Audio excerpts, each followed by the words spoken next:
জয় রাধে। আজকের পাঠ শ্রী চৈতন্য মহাপ্রভুর বেড়া কীর্তন লীলা, শ্রী চৈতন্য চরিতামৃত মধ্যলীলা খণ্ড, শ্লোক 131।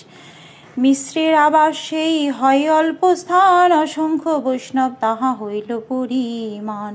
আপন নিকটে প্রভু সভা বসাইলা, আপনি শ্রী হস্তে সবারে মাল্যগন্ধ দিলা। ভট্টাচার্য আচার্য তবে মহাপ্রভুর স্থানে, যথাযোগ্য মিলিলা সবাকার শনে। কাশী মিশ্রের গৃহটি স্বল্প পরিসর হলেও তাতে অসংখ্য বৈষ্ণবের বসবার স্থান হয়েছিল। শ্রীচৈতন্য মহাপ্রভু সমস্ত ভক্তদের তাঁর কাছে বসালেন এবং স্বহস্তে মালা ও চন্দন দিলেন। তখন গোপীনাথ আচার্য এবং সার্বভৌম ভট্টাচার্য শ্রীচৈতন্য মহাপ্রভুর স্থানে সমস্ত বৈষ্ণবদের যথাযোগ্য সম্ভাষণ করে তাদের সঙ্গে মিলিত হলেন। অদ্বৈতের কহেন প্রভু মধুর বচনে, আজি আমি পূর্ণ হইলাম তোমার আগমনে। অদ্বৈত কহে ঈশ্বরের এই স্বভাব হয়, যদ্যপি আপনে পূর্ণ সর্বৈশ্বর্যময়।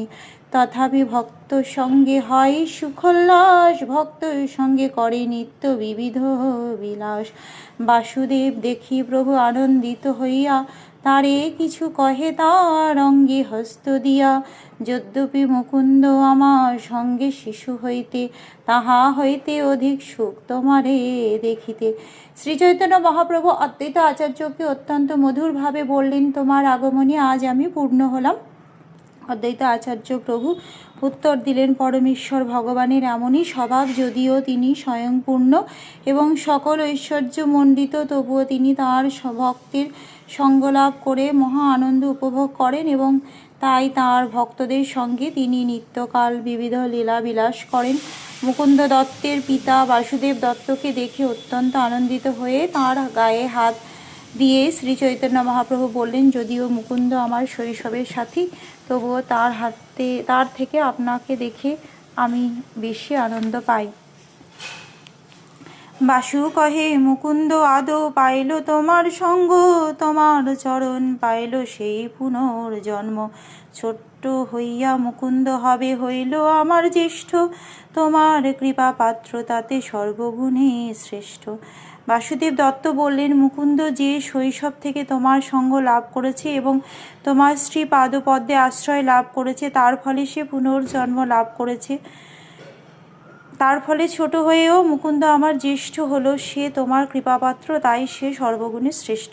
পুনঃ প্রভু কহে, আমি তোমার নিমিত্তে দুই পুস্তক আনিয়াছি দক্ষিণ হইতে, স্বরূপেরও ঠাঁই আছে লহতা লিখিয়া, বাসুদেব আনন্দিত পুস্তক পাইয়া। শ্রীচৈতন্য মহাপ্রভু তাকে বললেন, আপনার জন্য আমি দক্ষিণ ভারত থেকে দুটি গ্রন্থ নিয়ে এসেছি। সেই গ্রন্থ দুটি স্বরূপের কাছে রয়েছে, তা আপনি লিখে নিন। সেই গ্রন্থ দুটি পেয়ে বাসুদেব দত্ত অত্যন্ত আনন্দিত হলেন। প্রত্যেক বৈষ্ণব সবে লিখিয়া লইল, ক্রমে ক্রমে দুই গ্রন্থ সর্বত্র ব্যাপিল। শ্রীবাসাদেব কহে, প্রভু করি মহাপ্রীত, তোমার চারি ভাইয়ের আমি হইনু বিকৃত। শ্রীবাস কহেন, কেনে কহ বিপরীত, কৃপা মূল্যে চারি ভাই হই তোমার কৃত। সমস্ত বৈষ্ণবেরা এই গ্রন্থ লিখে নিলেন। ক্রমে ক্রমে সেই গ্রন্থ দুটি ভারতের সর্বত্র ছড়িয়ে পড়ল। শ্রীবাস ঠাকুর এবং তার ভাইদের উদ্দেশ্যে গভীর প্রীতি সহকারে শ্রীচৈতন্য মহাপ্রভু বললেন, তোমার চার ভাইয়ের কাছে আমি বিকৃত হয়েছি।